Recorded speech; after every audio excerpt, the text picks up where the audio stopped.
TikTok started to take off. Whatever you want to do, just start it and do it. It's going to work itself out. I was a cop. You know how much I got made fun of? Dang, you are old. I am old. You're doing better than I am. What are you talking about? And it was, it's so cringe or this and that. And just like, I was just enjoying the process. Yeah. I was just enjoying creating. That's when I can just look back and be like, hey, God did this. Because there's no way that I could take credit for that.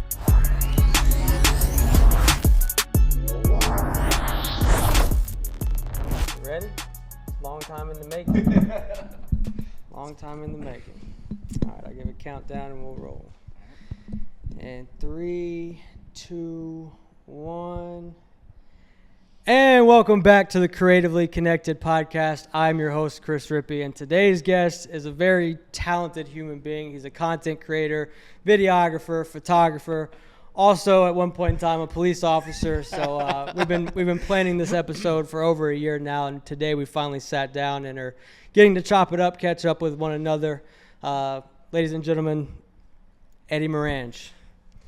Eddie, how you doing today, bro? Good, bro. How you doing? Doing good, It's been man. a very long time in the making. It's been a very long time. We've talked about this a couple different times. We've been out on the same shoots on the road together and planned for this, and now top of 2026, we're coming out strong with the podcast.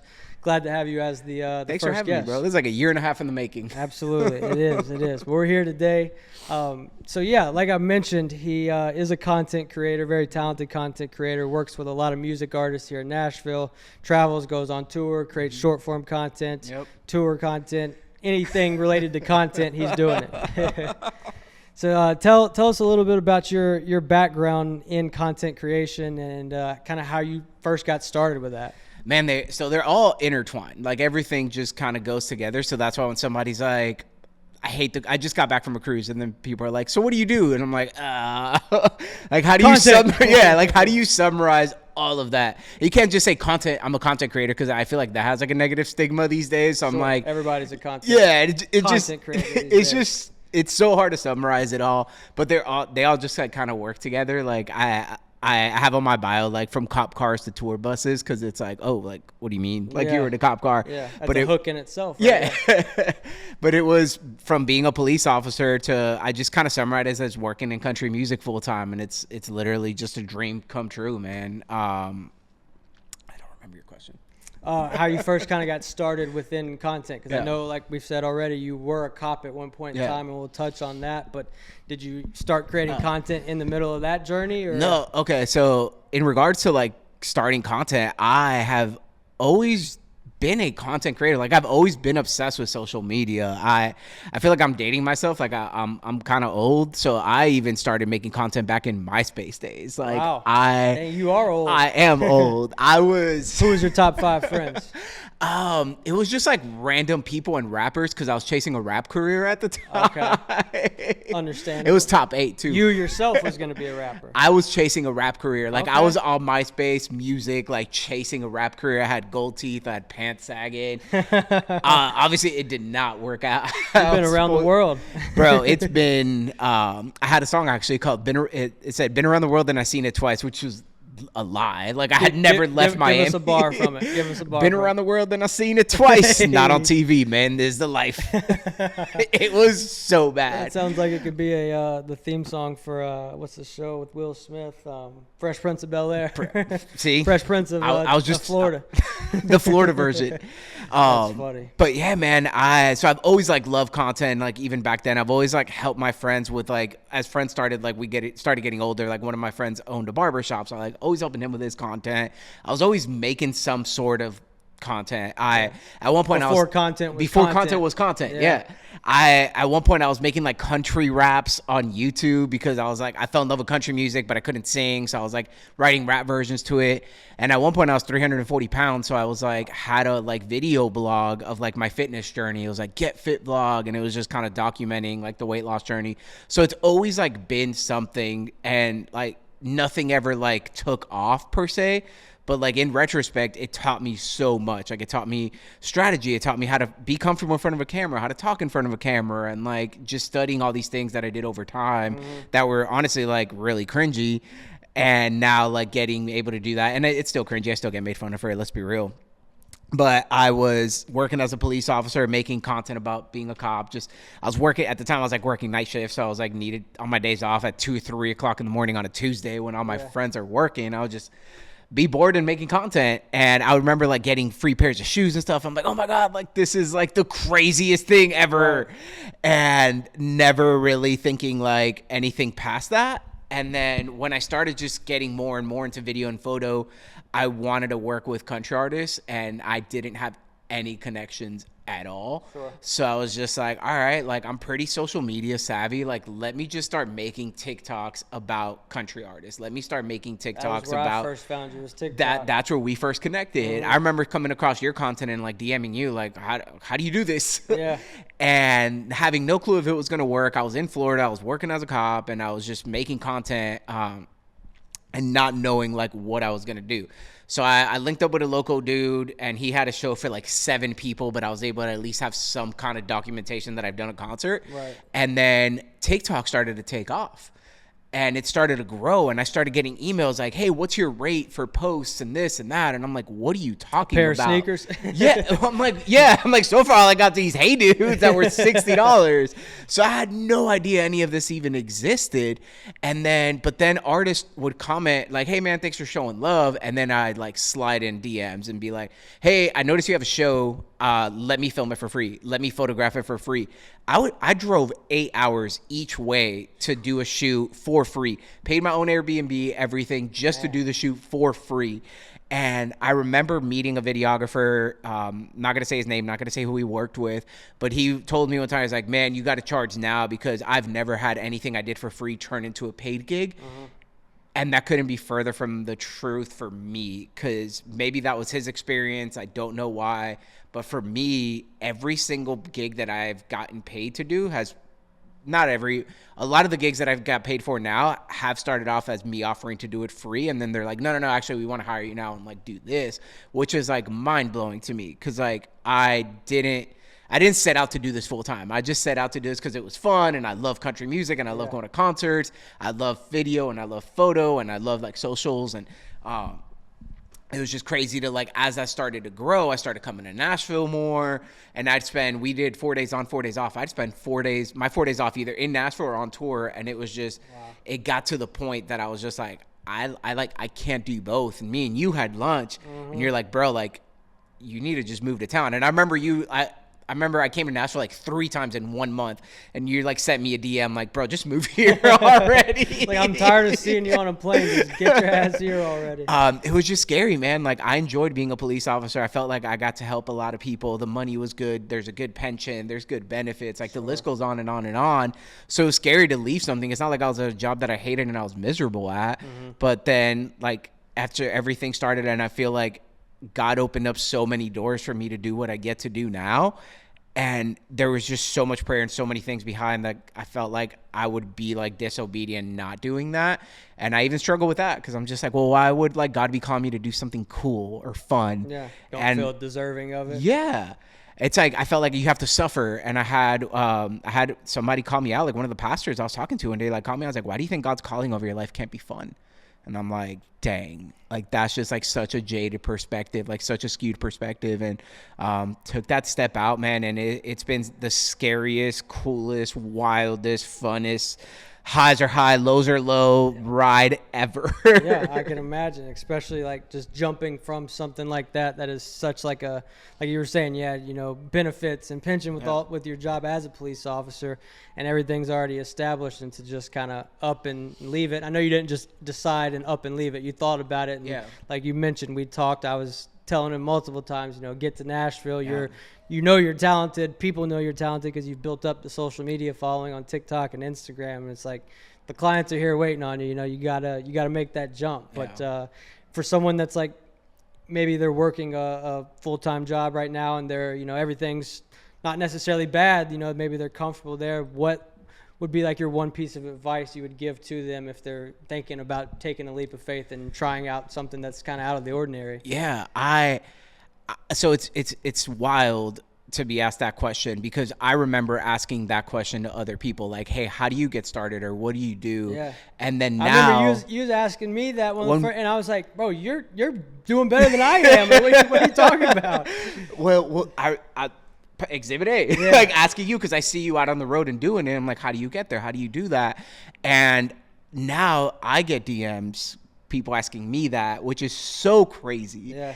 And it's always, I think the best piece of advice I got one time was like, there's no magic formula. Like, you just gotta do it. Yep. Like, you just gotta go after it and put in the reps, like lock in, like, and don't be scared that like somebody's gonna tell you no. Don't be scared that somebody's not gonna like your work. Don't be scared, like, because they won't always like it. Sure. Like, People there's are been gonna times judge I've done either shoots way. and then I never got a call back, or like I sent something out and never got a call back, or I did something for free and never got a call back. Like, that's just part of it. Yeah, it's part of the game. You know, you can't please everyone. Same way with posting content online. It's like, I know when I first started, like, not necessarily videography, but putting stuff out on the internet, you know, promoting myself.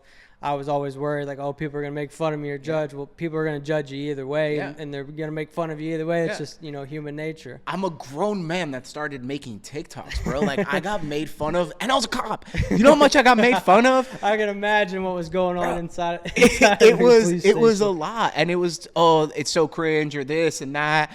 And on the outside, like, I was just like, oh, screw that, I'm gonna keep making content. But on the inside, like, it affected me. Oh, like, I'm sure. You're human. It can really take a toll on a person. It 1000%. And like, I think my biggest thing is like, I'm just glad that I didn't let that stop me. And I just kind of like kept going. And a part of me is like, I'm kind of stubborn. So I just like, well, like, played to your advantage. Yeah, I'm just gonna keep going. And then now, like, there's a lot of the same people that were like making fun of me. It's not like I had all these haters, like, but it's like a few people that would just like make fun of you. And now it's like, oh man, like, I see you have a show around here. Like, can I get tickets? tickets? And like, for me, I'm just like, I'm not gonna go back down to their level and be like, hey, like, honestly, like, I would try. Like, if there was things available or whatever, like, I would still try to help. Because it's like, if not, then it's like, I like the petty part of me wants to be like, yo, you remember you made fun of me and said it was cringe. But it's just like, if I'm really trying to walk out what I feel like God has called me to do, like, I don't want to go down to that level. But it's still an internal struggle. There's still that little part of me that's like, nah, bro, you used to make fun of me. You got to bite the tongue a little bit and yep. not give into that. Yeah, I'm sure working at, like, you know, you hear all the stories of, like, police stations or the fire hall and stuff, how it's like it's a close-knit fraternity. So, you know, I'm sure people are messing with one another and stuff. And at the end of the day, it's not like they had anything against me. Right. It was tough love, Yeah. picking on, but not seeing the vision that you could see and seeing where it was going. If I'm being honest though, bro, I didn't even have a vision on where it was going. Really? I was enjoying the process. I was enjoying what it was. And like, in 2024, New Year's Eve, I made a resolution to film for one artist. My goal is to film for one country artist. And I thought that was never going to happen. I thought that was so unattainable. How many I felt did like you it go would on to film that year? I don't even I like literally lost count. I think that in 2024, I think it was like right around like 15. Wow. Like right around that number. Definitely and like surpassed the goal. Surpassed like people that like I like really like I think they start to run together now, but like in one of those years, like I even got the opportunity to like film for Kane Brown and like all these other people that like I looked up to. Yeah. And it's just wild. Like I even if you don't see the full vision, it's like so important. Just take that first step. Yeah. And then take the next and take the next and just trust the compound. process. The steps compound. It's like you don't have to have it all figured out when you first start. Your first piece of content's not going to be good. Your 10th piece of content's not going to be good. But as you do it more and more, it's like, okay, it kind of just works itself out. It's not as hard and far off as it looks when you're first starting out. Yeah.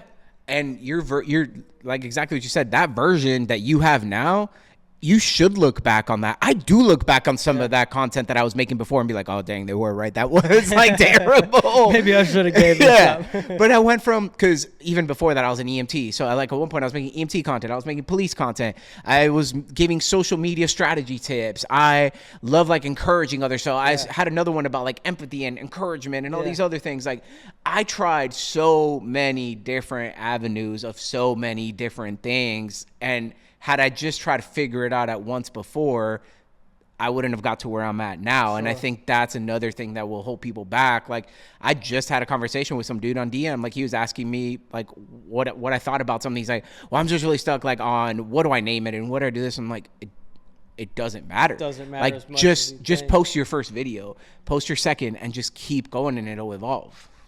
It always will evolve. You know, people ask me that too. It's like, how do I get to that point? It's like literally just do it every single day for 2 to 3 to 10 years. And by the time that you get to that point, you'll be doing it full time and you'll be getting the same type of gigs that, you know, or even better. So you mentioned Kane Brown. Talk a little bit about how that opportunity came about. Was that a DM opportunity? So that was another wild story. It was that same opportunity that I told you I drove 8 hours to go film each way. It was for Restless Road. They were in Athens, Georgia. It was just a little bit over 8 hours from where I was at. And offered to go there, film it for free. They actually had their own videographer, but I sent them a DM, their management a DM. I sent everyone a DM, and finally they're like, "Hey, yeah, if like you want to come out, pick a show, whatever." That one was the closest one, so I drove out there, filmed for them. Great dudes, had a great time with them. I didn't really know it at the time because I was still learning about the industry and all that, but they're managed by the same people that manage Kane Brown. So Kane Brown was coming to Tampa. And I reached out to them again, and I was like, "Hey, like, would love to go film it for free and do that. And if y'all would have me, like, it'd be an honor."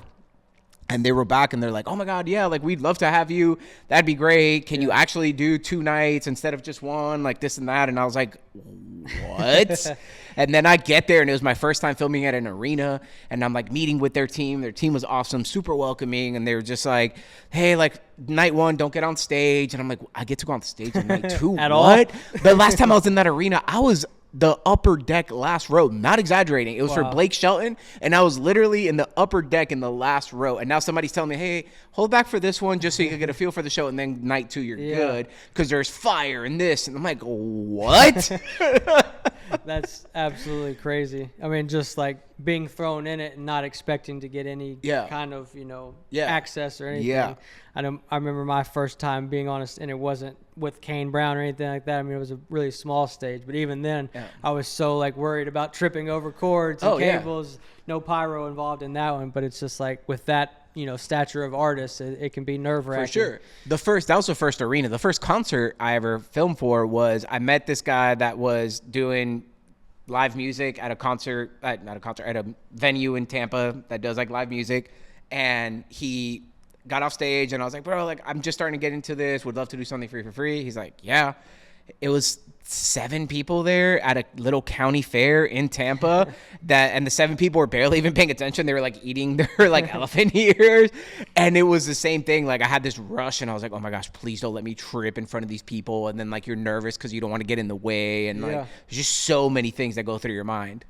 What's your biggest hiccup on a stage that's happened? Have you had any hiccups, like tripping or getting in the way of anything? I know I've seen a clip of you throwing out some hats. Not that that's a hiccup. That was scary.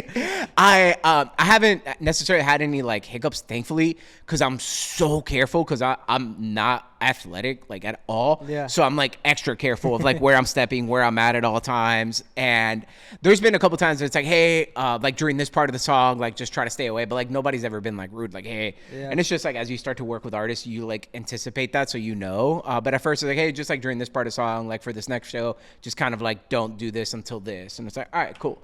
The hat throwing was crazy because like I was with Chase. Lean it up to him.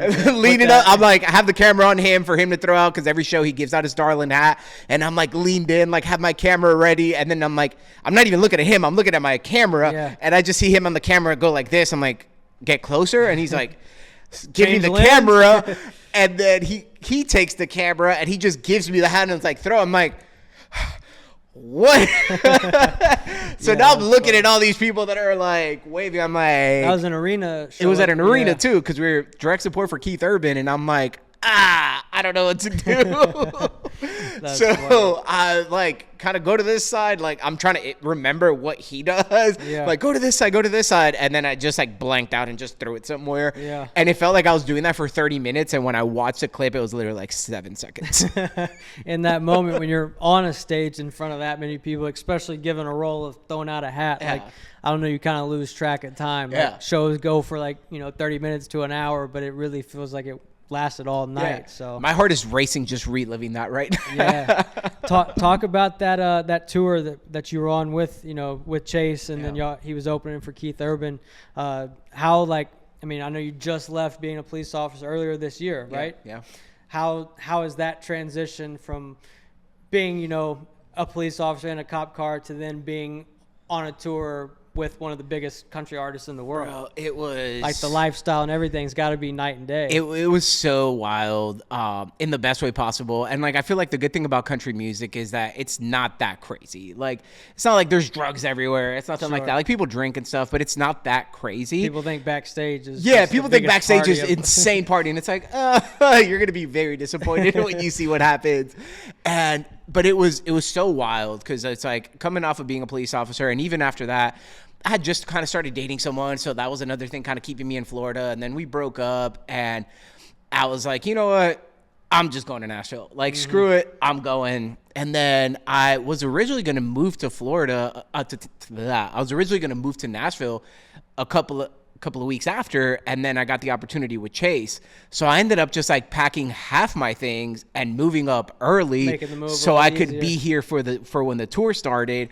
The first day of the tour was actually my birthday. Oh, wow. So I was Happy actually, birthday, Eddie. yeah, I was actually like kind of sad about it because I was like, dang, we had these birthday plans with the girl that I was dating and this and that and all these other things. And then now I'm coming out on tour with Chase, and he surprised me and brought me out a birthday cake and sang happy birthday with the crew. This is my first time on a road. Before that, I had gone on tour on like weekend runs, but it was like in a Sprinter van. I did a band camp. I did like a bunch of other stuff. It was my first time on a tour bus tour. So I was like, oh my gosh, like this is crazy. This is wild. Yeah, and birthday cake. yeah, Everything. and then Chase was bringing me out a birthday cake, and like me and him had met each other a couple of times, but like it was just so surreal. And then freaking going backstage, and I see like Keith Urban, and like, what? Like, where am I? How did I get here? How is that even possible? And just soaking in every minute of it. And like, even through that tour, I had the chance to like go to Australia.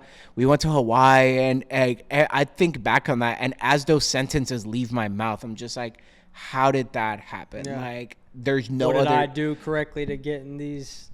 Goes back to the years worth of just creating and giving value and practicing your craft. You know, you didn't even know you was what you were practicing for, but it was, you know, all leading up to that and everything else to come. You know, you're just really getting started in the, you know, music industry. I know you've been doing it for a while and putting out content and stuff, but I see you scaling to even more new heights every single year. It's like, I'm trying, and it's like, how can it get crazier than it already has? And that's the thing. Like, I think my biggest thing is like, I always take, because I'm very like big on what's next, which isn't bad. Like, there's drive, but also like I have to be intentional to like pause and just be like, okay, like I am grateful for this, because there's times like tour can be tough. Like, it could be mentally exhausting and draining, and there's times where I'm just like, like, dang, like I'm sick, or like I'm not feeling well, or like I'm just burnt. And like having that perspective of like, dang, like, no, I don't have to do any of this. I get to do all of it. And I'm just so grateful, and I have to like pause and take in those moments when I'm on stage, and like just looking around and being like, dang, like I used to sit all the way up there, and now I get to be here. I used to look at these tour buses down the road, and now I get to be in one and sleep in one.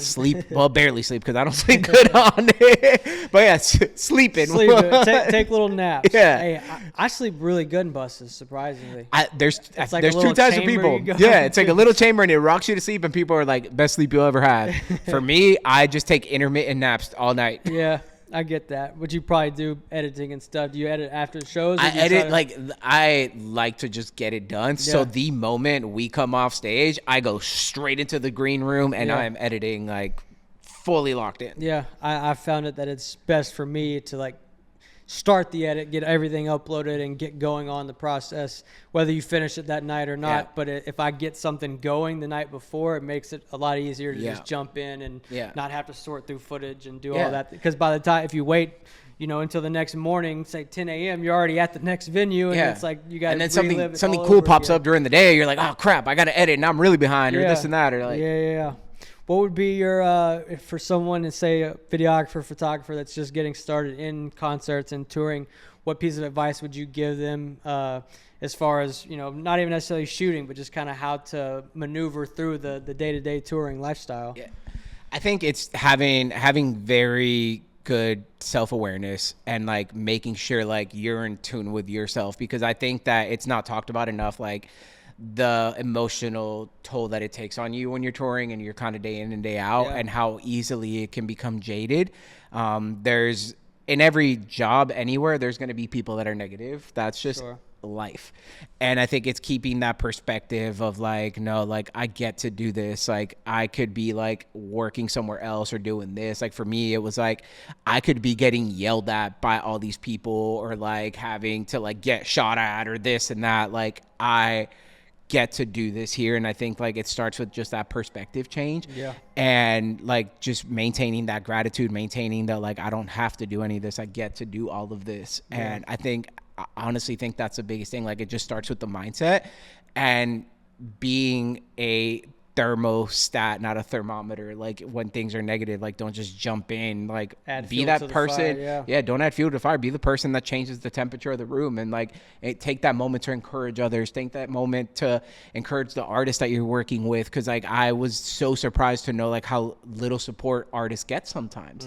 And just something as basic as like, hey man, I'm praying for you, like here if you need to talk or whatever. Like it was just like, whoa, because you're just kind of getting so like in tune with like the day in and day out stuff. And I think that's the fact that I don't have I haven't spent all my time working in the music industry. I think that helps kind of just have like an outside perspective, and like a fresh perspective, and it's still fresh and it's still new and it's so exciting. But I'm just hoping I can replay this in 5 years if I'm disgruntled and be like, no, like listen to your own words, take a step back, listen to your own advice. Yeah, I mean it's easy to get burnt out and fall into the negativity trap on the road, because it's like you're constantly going, you're in a different city every single day. You're surrounded with, a bunch of men, women too, but, a lot of the camps are male based, and it's like you put that many dudes in a bus together, traveling, playing the show. There's bound to be problems, but I've found it to be very beneficial to try to keep the positive outlook and just be really disciplined on yourself, your habits. I mean, I know when I first started touring, I had the worst habits that were out there. I was drinking after shows every single night, sometimes during the shows, not, uploading footage and getting started, not eating good stuff. And it's like, it really catches up to you after the time. And if you're looking for longevity in it, take care of your body. I mean, in life in general itself, but take care of your body and it'll take care of you. I still got some work to do on the eating part. Like, I feel like I'm like 50-50 there. Yeah. But you make stops and it's like, okay, I either got gas station pizza or snacks in the bus that, exactly. that aren't healthy. What else do you got? But for drinking, I actually drink less on tour than I do in my personal life, which like, it sounds like I drink a lot in my personal life, but it just goes like, I'll maybe have a beer or two on a weekend run total, just because I'm like, I will feel like crap the next day and feel super groggy. I'm not going to give my best to my edits. I'm not going to, and like, that's another part where like, you have to find that line of like, you are working, but you still want to have fun. Like, and Chase was great about that too, because he would see me like just be so stressed. I'd be like, hey man, like I appreciate that, but I also want you to enjoy this. I also want you to have fun. This is supposed to be fun. Take a shot, Eddie. You're a nervous wreck right now. Yeah, exactly. So it's finding the balance of that, but it's like, hey, at the end of the day, that still is a job, right? Yeah. So it's like there's balances, and there's times that like we were all out and having a great time, and I was like, dang, like I definitely don't regret that. I felt it the next day, but I don't regret that. But overall, it's just like, I'm there for a purpose and with a purpose, How do you like kind of combat you said like nervousness, anxiety, we all feel that and have that in our jobs or in day to day. How do you like kind of combat that to still execute on your job? Like, what kind of techniques or practices do you do? I think it's a lot of stepping out even when you're scared to do so. And I feel like that's where courage is found. Like I had one time, I was seeing a therapist for a while just because I was like, I didn't want to become jaded as a cop. I love people and I didn't want to lose that. And like, you just see a lot of things. And I remember this one time where we're talking about one of the calls I had where I was like one of the first people to get there. The house was on fire, but the fire was contained to one room, just really smoky. They're like, oh, somebody's up there. Like, go up. And I'm like coughing and I'm like trying to get to the room and I couldn't, and like coming back. And I was like, man, like maybe I could have done more. Maybe I could have done more. And I was like talking to my therapist, like, dang, like I was scared. Like, but like these other people, I don't think they were. He's like, why? He's like, well, I don't know. They didn't look like. He's like, well, do you think you look scared? And he's like, let's break this down. Like, you went into a burning building and you're saying that like you were scared about it or that you felt like some type of way. It's like, so what means more, the fact that like you were scared and you still did it, or like not? It's like, dang, okay. So like that's where like courage is found. So it's like, I say all that to say like that fear is going to be there. And I feel like that fear is a good thing, and you can channel it to translate into excellence in your work, because you're going to pay attention to those little details. You're going to pay attention to all of those little things. You're going to have less of an ego. You're going to be like just being real. I feel like sometimes people feel like they got to fake the funk. And when you talk to a lot of creators and a lot of other videographers, they're like, bro, I don't know what I'm doing either. Like I have imposter syndrome. True. Sometimes I feel like, how did I get here? And I feel like the more we talk about it amongst ourselves, the more like, all right, what I'm feeling is normal. And you channel it to do the best you can. And for me, it kind of like turns into like adrenaline. Like I'm just like hyped up during the show. And then I want to just be extra careful in all my edits and everything I'm doing, because I want to make sure I'm doing the best job possible. So it's like redirecting that towards that. Yeah, that's really what you got to do, because fear, anxiety, all it is, it's not a, and you know, people might scold me for it, it's not a condition. It's an energy. So just channel it to something else, and that energy will carry over and help you, you know, get done what it is you're needing to get done. So I struggle with that a lot early on, imposter syndrome, still to this day, you know, every day. And you said it best, like so many creators. I was on a call yesterday with a creator inside my freelance community, and he's over in England, and he's crushing it right now. He's been doing it for 2 years, and he's got, you know, working with like 15 to 20 clients a month, and he's crushing it. But he's like, I don't feel like I'm doing anything. I'm paying all my bills with it. And I was like, bro, you're doing more than most people do when they set out to do this right now, just with paying all of your bills from creativity. Because there's so many that just sit on the sidelines and are very talented creatives, probably more talented than you and I. It's just they're still sitting on the sidelines because they're scared to get going in that. And it's like, you just have to redirect that energy and use it for your benefit. Well, especially when you're a creator and you're into video or photo or certain things. Like I think we have this like image of what we think perfection is going to be, and it hinders from posting or doing something because you're like, well, it's not perfect. It's like, it's never going to be. There should always be something that you're like tweaking or changing or doing, and just accepting that it's like, hey, it's not about that. It's about just like getting this out there and like taking that step, because it's terrifying, and I still feel that imposter syndrome. But like looking back at it, like I was almost 50 grand in debt, and obviously still having my job as a police officer, but then through like what I started making on video and through social media and all that, I was able to pay off all my debt. I was able to step away from law enforcement and like be okay. And like, that's a blessing. And I don't take that for granted. And I think that like, if you're so scared to take that first step, it's just like going through like this scenario of like, okay, well, what's the worst that's going to happen? So if all this fails, what's the worst that's going to happen? This will happen, this will happen, this will happen, and I'll be here. And it's like, and then I'll just start here and do this from here. But if you don't do it and you fast forward 5 years, like, dang, what if I would have started? That's way worse. And then when you look back on it and, you know, in a 5-year window, you're like, well, I definitely don't want to start now because I just wasted the last 5 years. Which is also wrong. It is. But you find yourself in that spot, you know, just start it. If you're thinking about doing something, if you want to be a creator, videographer, policeman, trash man, whatever you want to do, just start it and do it. It's going to work itself out. It took me 11 years to get hired as a police officer. Really? Because I never did anything like super dumb when I was young, but I like didn't have the best childhood, didn't have the best upbringing. Like I didn't grow up in the best area.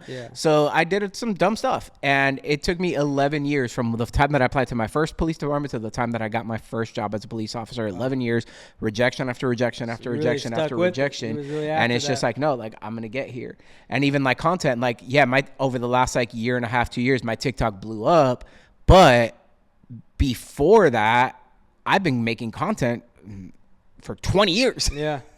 So I think that sometimes like people can quit too soon, and it's tough. I think a lot of people quit right before things are actually really going to change for them. You know, you get in a weird gray area where it's like, okay, this does work, but it's not working the way I wanted it to. And then with how social media is now, you see so many people posting, it looks like they're crushing it and doing such a great job. And it's like, okay, well, I'm not where they're at, so I'm just gonna take a step back. But it's I think you hit the nail on the head. A lot of people quit right before their big break. And that's why I love talking about my failures. Because I see so many times where everything is just shoved in my face. Like, look how much I did. Look how much I made. Look what this. But for me, I'm like, nah, like I've been making content for 20 years and it just started to pop off. Yeah. And I just kind of fell in love with the process of content creation. I fell in love with that process. So like ultimately the goal wasn't anything other than just loving what that process and doing that. And I think if you can shift that mindset of like, well, I'm 300 views.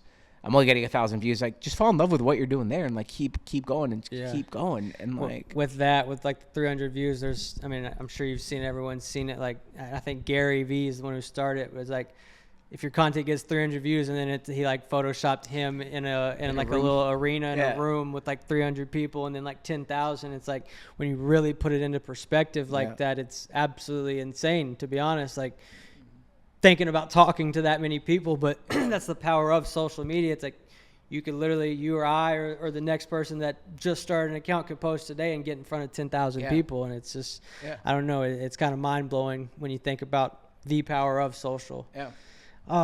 What do you think? You might have already touched on it when you were kind of transitioning in, and I know you've been creating content for so long, you stayed consistent with it, and there's no doubt that's why you're seeing so much success with it now. It's like you jumped into the music industry, but it's not like that was your first go at it. Like you've been progressively honing in on your craft and getting better, and then now you're in the music industry, things are coming. But was there ever like one point in time where you just thought about giving it up? Was anything kind of like bringing you down or scratching at you to kind of hang it up and just continue being a police officer or going another route? I can't even say that because my goal isn't even to do this full time. And that's what I mean by like that perspective change of like, I was just enjoying the process. Yeah. I was just enjoying creating. I was just enjoying like filming artists for free. I was just driving 8 hours. It sounds like oh my God, I drove 8 hours. Like, no, like I did it with a smile on my face because that was like so cool to like be able to do that. So I never really thought about quitting because I wasn't really striving to do any of this full time. And I felt like that was a big part in just like trusting God with it and just being like, no, like I faced more rejection, honestly, like trying to become a cop after like 11 years of like getting rejected and just being like, nah, like I want to do this. Like I'm going to keep going. I'm going to keep going. And I think it was just kind of the same with content. Like I just fell in love with like, all right, like that didn't work. Why? Like, let me just try this. Now let me try this. And like that niche that I tried to get into didn't work. Let me try this. So I can't say that I ever like had this moment where like, oh, I want to quit. Because it was just like, I think I just had a hard time leaving it because I was like, it was just such a secure job and it's not going to get replaced by AI. Like all of that. Surely not. Aren't factors. Surely not. So it was just scary. And I'm first generation. My mom was born in Cuba. My dad was born in Venezuela. They said, you get the government job. That's secure. That's stable. That's job security. You're going to have a pension and this and that. So that was always ingrained in my head. Yeah. So stepping out of that to do something that's so uncertain was terrifying. Mm-hmm. So if anything, like that's the only fear that I experienced was that. And even like coming at the end of the year of 2025, I was like, man, I had my best year yet. Like that was insane. Yeah. But then the fear of like, will it happen again in 2026? Yeah. Because, there's nothing guaranteed with it. There's nothing guaranteed. That's the scary part. So, and I feel like that those are the things like we need to just talk about more, normalize, because it's like, it was such a rush touring and doing all these crazy things in 2025. Like I'm so grateful for it. But the reality is on January 1st, I'm like, oh crap. Can we do this again? That imposter syndrome's real. Yeah, it is. No matter what, level that you're getting at, it's, I don't know. It sounds like you have a lot of resilience in you, and you're when you set your mind to something, you're going to achieve it. You said something a minute ago about being, your family was in law enforcement and they were telling you. No, my family they're immigrants. Oh, okay.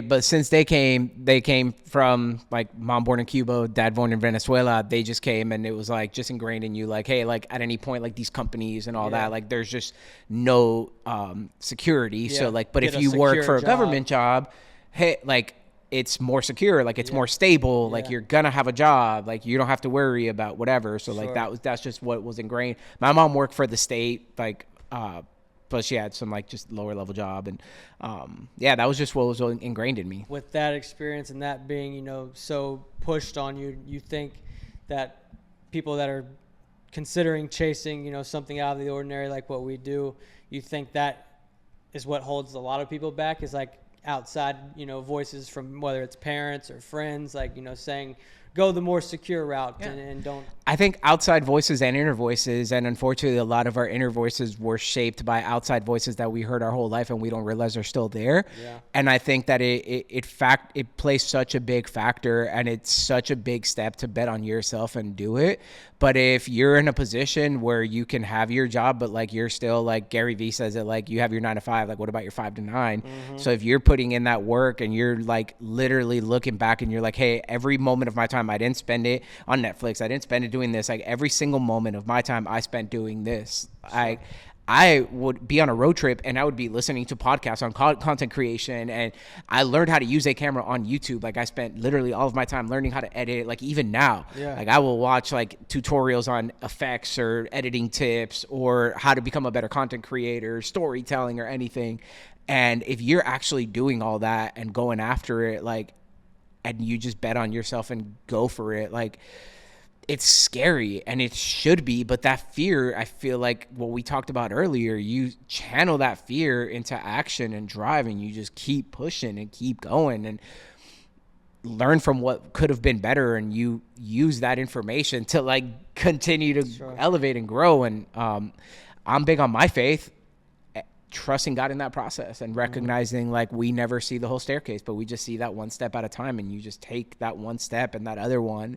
And I feel like what these big dreams, these big prayers that I was always just like so scared of, I feel like once I started taking that one step and that next, I wholeheartedly did not know what would be next. And I feel like that's when I can just look back and be like, hey, God did this. Yeah. Because there's no way that I could take credit for that. Sure.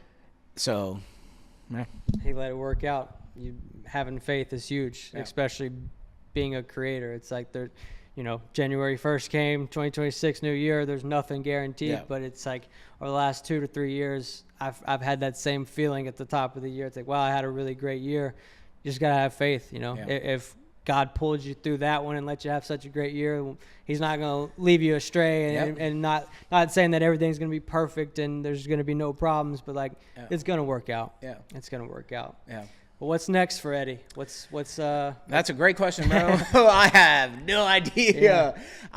This year I really just want to be intentional with my content in the form of like incorporating more storytelling, and I want my platform to be something that encourages others.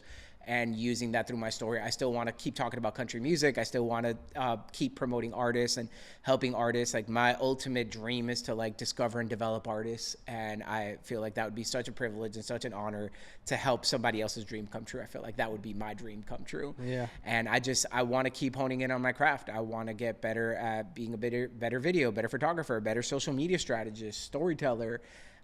There's so many things, but at the end of the day, at that root of all of that, I just really truly want to inspire others that are on the fence about this journey, because I had creators that inspired me. You were one of them, and I want to be able to do that for others. Like I feel like that's a win.